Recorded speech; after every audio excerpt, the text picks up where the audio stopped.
C'est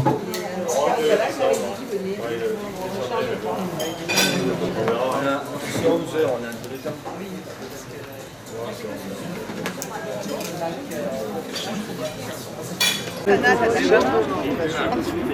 Il a dit sur la liste là. Ah non. On va donc commencer, si vous voulez bien.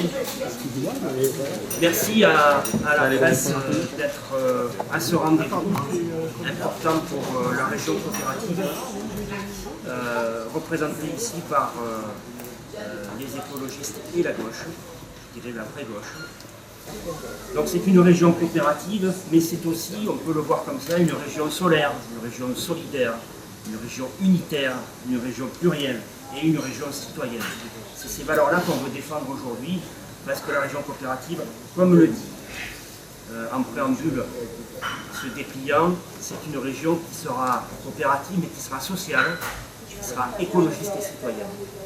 D'où, depuis quelques semaines et quelques mois, cette volonté affirmée d'Europe Écologie Les Verts et du Front de Gauche de trouver un chemin commun pour une région qui soit l'alternative donnée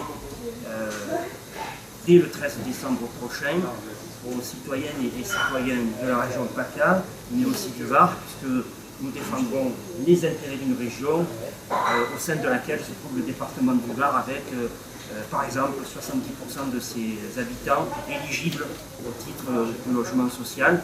Donc voilà, c'est pas une liste gadget, c'est pas une liste oubliée comme a tendance à le faire entendre M. Castaner, qui a oublié qu'on était aussi une alternative à des vraies idées de gauche.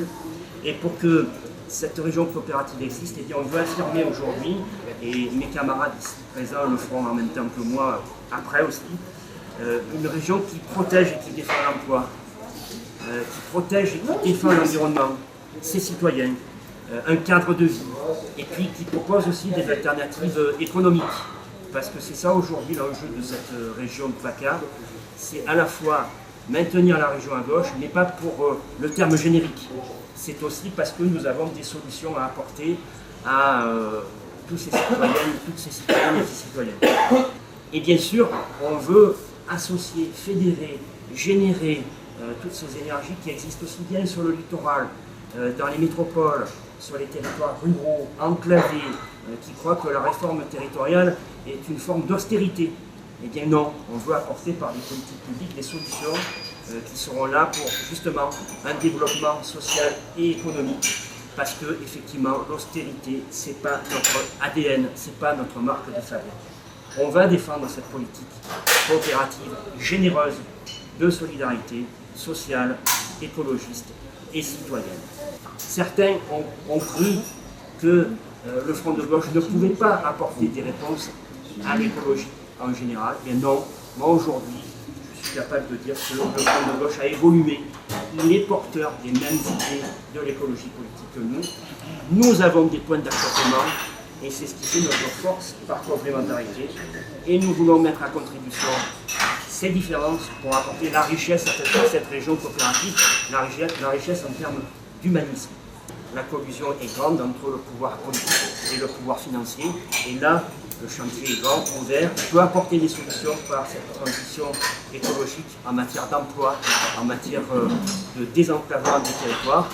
Et c'est ce à quoi nous allons nous employer pendant ces 40 et quelques jours de campagne, en espérant pouvoir être une force politique qui comptera au soir du premier tour et qui comptera au point de peser dans la balance pour un choix beaucoup plus humble et respectable pour conserver la gauche en région de PACA. Nous, notre démarche et les fondements de la liste sont ouvertement anti-austérité, comme le dit Jean-Laurent, et veulent répondre aux besoins urgents, graves, qu'occasionne la crise qui est créée par cette même politique d'austérité. La cohérence, c'est donc, et c'est pour ça que j'appelle ça une liste de gauche écologiste et cohérente, pas radicale, parce que nos propositions sont cohérentes, elles répondent aux besoins. L'austérité, c'est pas la solution, c'est le problème. Le parti de gauche défendait depuis un moment l'alliance de l'unité de la gauche qu'on appelle l'opposition de gauche. Elle est faite, mais au-delà, on a porté le fait qu'il fallait qu'il y ait une démarche citoyenne, et c'est aujourd'hui ce que porte la région coopérative.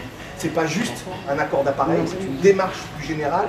Et j'ai envie de dire, pour nous, évidemment l'objectif c'est de gagner la région les 6 et 13 décembre, mais pour nous c'est qu'une étape, c'est-à-dire que la région coopérative, ou tout du moins la démarche que nous portons collectivement, elle doit continuer après. Ça ne doit pas être juste une alliance électorale, ça doit aller au-delà, et je pense que l'idée que porte la région coopérative dans laquelle on se retrouve, qui est de dire nous co-construisons la campagne avec les citoyens, et au-delà, nous demain nous coélaborerons les politiques publiques avec nos concitoyens, c'est aujourd'hui la ligne que nous portons, que nous devons porter, et surtout c'est la seule ligne capable de remobiliser les électeurs et de faire chuter en force l'abstention. Donc il va falloir continuer tout ce travail qui a été entamé, et nous allons passer le relais bien sûr, puisque nous sommes des élus sortants, mais nous avons une expérience, certains quand ils chez nous en économie sociale et solidaire ont une expérience, et nous allons nous faire profiter de cette expérience, c'est important. Donc le relais va être passé à l'ensemble des futurs élus majoritaires, je l'espère, menés par Sophie Gamard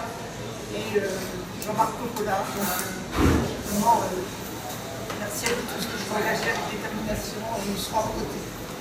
Un bilan de mandat très correct, très intéressant, dans un budget très contraint. Et ça veut dire que les élus sortants de la majorité, particulièrement Europe Écologie Les Verts et du Front de Gauche, ont été les fers de lance d'une politique publique solidaire qui permettent à l'ensemble des citoyens de cette région d'avoir accès à un certain nombre de choses. Notre approche, nous, c'est peut-être de dire, et les camarades, l'écologie, c'est la solution. C'est la solution pour des emplois, c'est la solution pour la santé, c'est la solution pour un meilleur logement, pour un logement digne. Et on l'a vu à la région, puisque le bilan sur la réhabilitation du logement, en matière d'économie d'énergie, c'est 25 000 logements réhabilités. Donc il faut continuer ce travail-là. Je voulais juste revenir sur le côté indispensable de cette liste.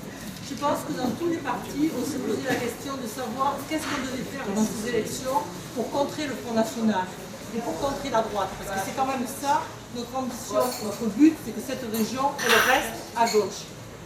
Pour qu'elle reste à gauche, dans chaque parti, on s'est demandé est-ce qu'on doit partir seul, est-ce qu'on doit s'allier avec le PS, est-ce qu'on doit s'allier avec les autres partis de gauche. Et je dois dire que pour moi, c'est une évidence qu'il fallait que c'est cette liste-là qui répondait à l'attente des citoyens. Quelle que soit la position de notre liste, majoritaire, etc. C'est une pratique nouvelle. Le constat, le divorce qu'il y a eu démocratique avec les citoyens et les politiques, ça touche tous les partis et nous aussi, il ne faut pas se cacher. Donc on a intérêt de redonner. Il a été mis le parti, c'est la liste anti-déprime. C'est la liste de perspective et de l'espoir. Voilà sur quoi, mais ça, bon, ce sont des mots, ce sont des slogans, mais c'est à nous d'inventer d'autres types de relations de débat public avec les citoyens. Et ça, c'est pas un vain mot lancé pour des campagnes, c'est une pratique que tous, unanimement, on s'engage à ce travail.